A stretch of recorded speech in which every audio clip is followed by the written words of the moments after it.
Divine Intimacy number 63. Jesus calms the tempest. Fourth Sunday after the Epiphany. Presence of God. O Lord, I adore you in the little boat of my soul. Since you are with me, I shall not fear. Meditation 1. In today's liturgy, especially the Gospel, Matthew 8:23 through 27, Jesus appears in our midst as the ruler of the elements, the conqueror of all tempests. And behold, a great tempest arose in the sea, so that the boat was covered with waves. Let us think of all the persecutions which have beaten against Peter's bark, the church, down through the ages, or we can think of the trials which God still permits individual souls to undergo.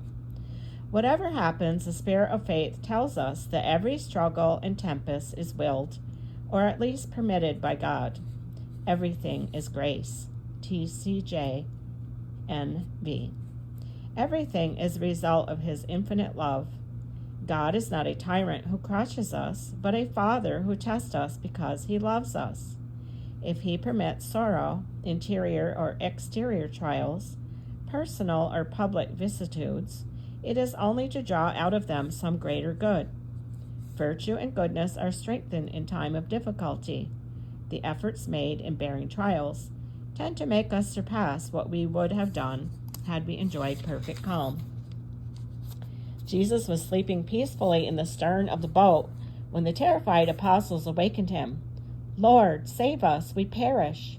He answered them reproachfully, "Why are you fearful, O ye of little faith?" If we are disturbed and upset by trials, it means that we lack faith. Even when God conceals himself, when everything seems to fail us, and we feel terribly alone, we can be absolutely certain that God will never abandon us if we do not first abandon him. Instead of becoming bitter or falling into despair, it is the moment to intensify our faith, to make strong acts of faith. St. Teresa of the Child Jesus used to say, "I count on him. Suffering may go to its limit, but I am sure he will never abandon me." Story of a Soul. Meditation 2. The apostles were saved only when they called upon Jesus. As long as they labored and struggled alone, they had no success.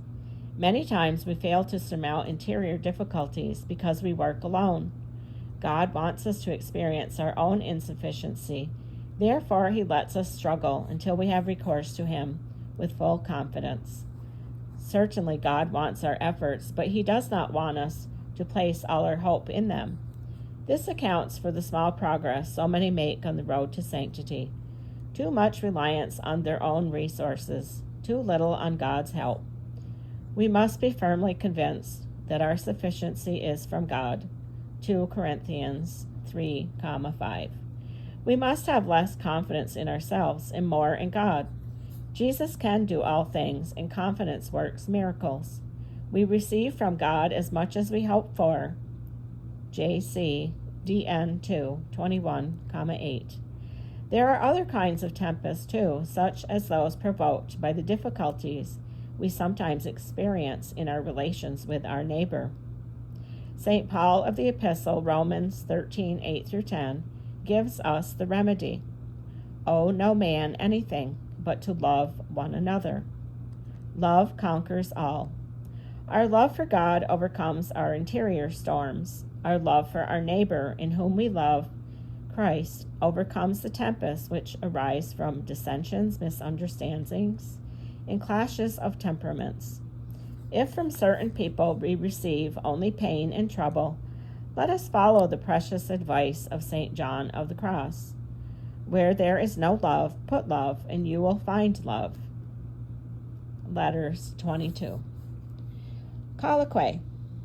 O my Lord, how true a friend you are, and how powerful, for you can do all you will, and never do you cease to love. Let all things praise you, Lord of the world. Oh, if someone would but proclaim throughout the world how faithful you are to your friends. All things fail, but you, Lord of them all, never fail. How little is the suffering that you allow to those who love you. O my Lord, how delicately and skillfully and tenderly do you deal with them. Oh, happy are they who have never loved anyone save you. You seem, Lord, to give severe trials to those who love you, but only that in the excess of their trials that they may learn the greater excess of your love. O my God, had I but understanding and learning to find new words with which to exalt your works, as my soul knows them. These, my Lord, I lack, but if you forsake me not, I shall never fail you. Let all learned men rise up against me. Let all created things persecute me. Let the devils torment me, but you, Lord, do not fail me. For I have already experienced the benefits which come to him who trusts only in you. T.J. Life 25. Take away from me, O Lord, all trust in my own strength. Make me see that I can do nothing without you. Show it to me in a practical way, even if it causes me sorrow and humiliation. O Lord, I no longer desire to rely on my own strength. In you alone do I place all my trust. With you I shall continue to strive to practice virtue and to advance in your ways. But with my eyes always fixed on you, O divine Son, who alone can make my feeble efforts bring forth fruits of virtue. When storms arise, I will take refuge in you. I will call upon you with all the strength of my heart and with all the faith certain that you will give me that peace and that victory which I would seek in vain apart from you. End of number 63. Jesus Calms the Tempest.